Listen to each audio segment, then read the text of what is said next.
విషయం ఏంటంటే హైదరాబాద్లో ఒక బూచివాడి లాగా అయిపోయింది సార్.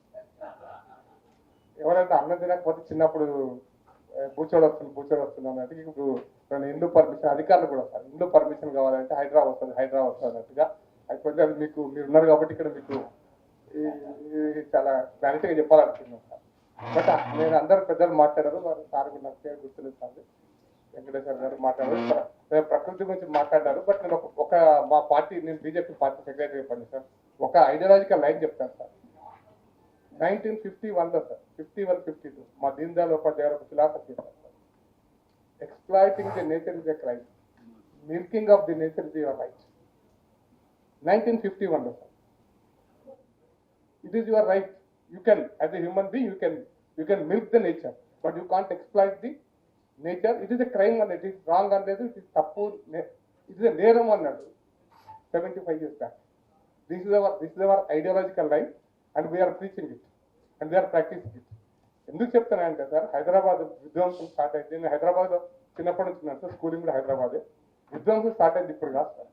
ఆల్మోస్ట్ 70 ఏళ్ళ కింద స్టార్ట్ అయింది. నేను హైదరాబాద్ 50 ఏళ్ళు చూస్తున్నాను సార్. కొన్ని చెరువులు హైదరాబాద్లో ఉన్నటువంటి ప్రజలకి అవి ఉన్నట్టు కూడా తెలియదు. మీకు బెస్ట్ ఎగ్జాంపుల్ నేను ఓల్డ్ సీట్లో ఉన్నాను. ఇది బజార్ దగ్గర ఆడ తాలాబ్ కట్ట అని ఉంటుంది ఒకటి. అసలు ఆ చెరువే లేదు ఇప్పుడు. కట్ట మాత్రమే ఉంది sir. This is the situation Hyderabad. నేను మీకు అందరికి ఫాక్స్ సాగర్ ఒకటి ఉంటుండే జీడిమెట నక్కల చెరువు అనేది. దాని కింద చాలా ఇండస్ట్రీ వచ్చినాయి, పైన కూడా ఇండస్ట్రీ వచ్చినాయి, పొల్యూషన్. నేను కూడా చాలా ఫాక్స్ సాగర్ కింద ఒక ఇండస్ట్రీ పెడదామని అప్పుడెప్పుడు ప్రయత్నం చేసి అది నక్కల చెరువు చూస్తే లేదు, ఇప్పుడు లేనే లేదు. ఇప్పుడు కనపడదు. నక్కల చెరువు లోపల ప్రభుత్వం భూమి ఇచ్చింది, బయట ఇండస్ట్రీస్ కట్టుకున్నాం. మీ కుకట్పల్లిలో మీరు చాలా చిన్నప్పుడు ఒక 40-45 ఇయర్స్ బ్యాక్ పాలనరసింహారెడ్డి గారు ఆయన ఇప్పుడు పాలు అంటే ఒక డైరీ ఫామ్ ఉండేది. ఆయన డైరీ ఫామ్ చెరువు కింద ఉండేది. ఇప్పుడు ఆ చెరువే లేదు. ఇప్పుడు మనం పోతుంటే మూసాపేట దాటిన తర్వాత కొంచెం లెఫ్ట్ సైడ్ ఉంటుంది. అట్లా నేను హైదరాబాద్ నేను అనుకుంటున్నాను సార్ కొన్ని వందల చెరువులు. నేను ఉస్మానియా స్టూడెంట్ సార్. ఉస్మానియా యూనివర్సిటీలో కూడా ఆర్ట్స్ కాలేజ్ ముందు నుంచి మీకు నేను ఇంట్రెస్టింగ్ ఏంటంటే ఉస్మానియా యూనివర్సిటీ లైబ్రరీలో ఒక బొమ్మ ఉంటుంది sir. It's about 100 years back. అంటే యూనివర్సిటీ కట్టినప్పుడు ఎట్లుంటుంది అని. అక్కడ వాగులు ఎట్లున్నాయి, వంకలు ఎట్లున్నాయి, అక్కడ చెరువులు నీళ్ళు ఎట్లాగలేదు. మీకు యూనివర్సిటీ ల్యాండ్స్కేప్ గార్డెన్ కింద దిగంగానే ఒక మంచి చెరువు ఉండేది సార్. అప్పుడు ఫిగర్ నేను ఇప్పుడు అయితే 100 years బ్యాక్ ఉస్మానియా కట్టినప్పుడు యొక్క ఫిగర్ ఉస్మానియా లైబ్రరీ ఇప్పుడు దొరుకుతుంది సార్. ఈ విధ్వంసం స్టార్ట్ అయింది 70 ఏళ్ళ కింద, 80 ఏళ్ళకి. నాకు ముందే ఉందో నాకు తెలియదు. బట్ నేను చూసినటువంటి 50 ఏళ్ళలో అయితే సార్ నేను సర్వనగర్ చెరువు సగం మాయమైపోయింది, మీర్పేట చెరువు సగం మాయమైపోయింది, చిల్లలగూడ చెరువు మాయమైపోయింది. నేను చూసినది ఉప్పల్ చెరువు మాయమైపోయింది, రామతాపూర్ చెరువు మాయమైపోయింది, హస్మత్పేట చెరువు ఇవన్నీ మాయమైపోయింది. అయితే వీటన్నిటి వెనకాల ఎవరు అధికారులు ఉన్నారు, ఎవరు ఏ పార్టీ ఉందో అది ఇంపార్టెంట్ కాదు సార్. బట్ రాజకీయ నాయకులు అధికారులు కలిస్తేనే విధ్వంసం జరిగింది. హస్మత్పేట చెరువు ఉంది, చెరువు వెనకాల ఇప్పుడు మనం హైరైజ్ బిల్డింగ్స్ అక్క మాట్లాడింది, హైరైజ్ బిల్డింగ్స్ వస్తున్నాయి. హస్మత్పేట చెరువు వెనకాల 30 ఏళ్ళ కింద హైరైజ్ బిల్డింగ్స్ వస్తాయి. అక్కడ నీళ్ళు ఎక్కడికి పోతాయి? ఆ డ్రైనేజ్ సిస్టమ్ ఎక్కడ పోతుంది?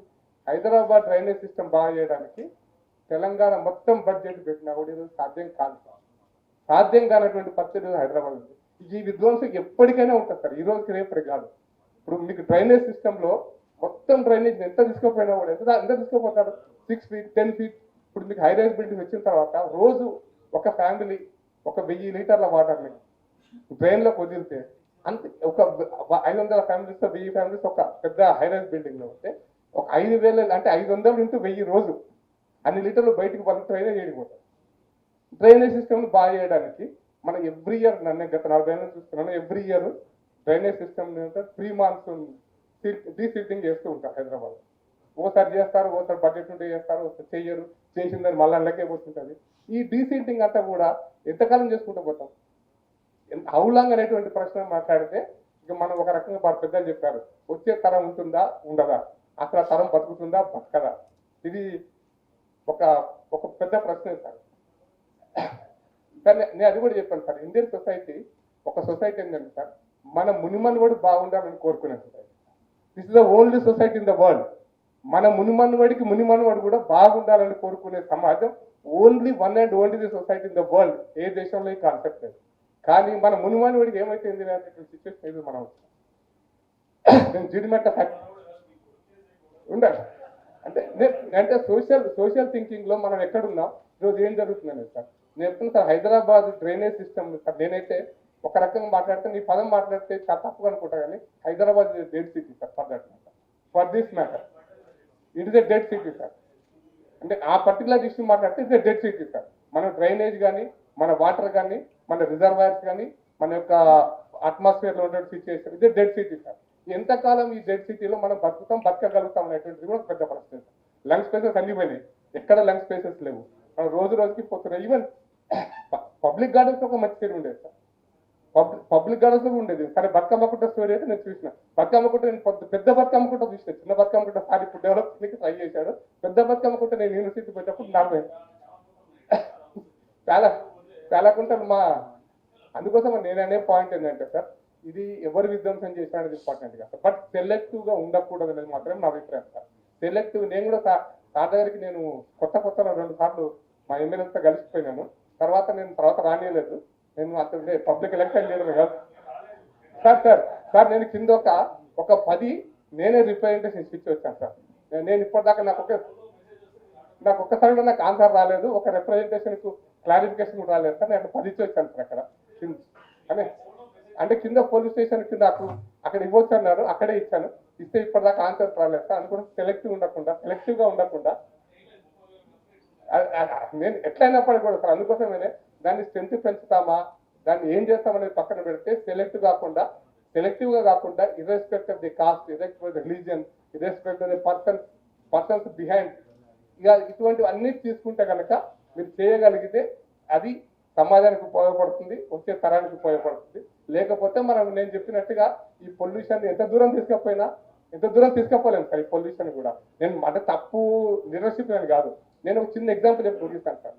నేను పొల్యూషన్ మీద పనిచేస్తున్నప్పుడు ఒక చిన్న ఇంట్రెస్టింగ్ ఏంటంటే సార్, హైదరాబాద్ ఉన్నటువంటి చాలా కంపెనీస్ ఎఫ్లూయెంట్ వదిలేయడం అంటే ఎఫ్లూయెంట్ ట్యాంకర్స్ నింపి వాళ్ళకు కాంట్రాక్టర్ ఉంటాడు. ఆ కాంట్రాక్టర్ ఏం చేస్తారంటే అక్కడ ఎఫ్లూయెంట్ ప్లాంట్ గవర్నమెంట్ పెట్టింది, అక్కడ డెలివరీ చేయాలి, వాళ్ళకు 10,000 ఇస్తే ఒక ట్యాంకర్ క్లీన్ చేస్తారు. ఆడ 10,000 ఎగ్గొట్టడం కోసమని ఆ ట్యాంకర్ జీడిమెట్ట వాగడం కోసం.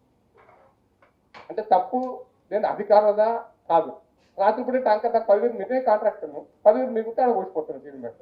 ఇటువంటి అనేక సంఘటనలు ఉన్నాయి కాబట్టి వాటర్ అందుకోసం ఫైనల్ ఒక మాట ముగిస్తాను సార్. ఈ మధ్యకాలంలో నేను బీజేపీలో యాక్టివ్ ఉన్నాను, బట్ మోడీ గారి గురించి ఒక్కటే మాట చెప్తాను సార్.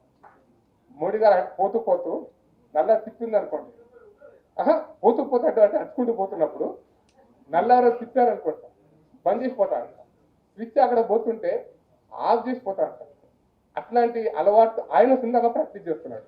కాబట్టి మనందరం కూడా ఆ ప్రాక్టీస్ చేయగలిగితే వాళ్ళు అంటే ఫ్యూచర్ ఎట్లుంటుంది అనడానికి మనం ఆలోచించుకోవచ్చు సార్. ధన్యవాదాలు నాకు అవకాశం.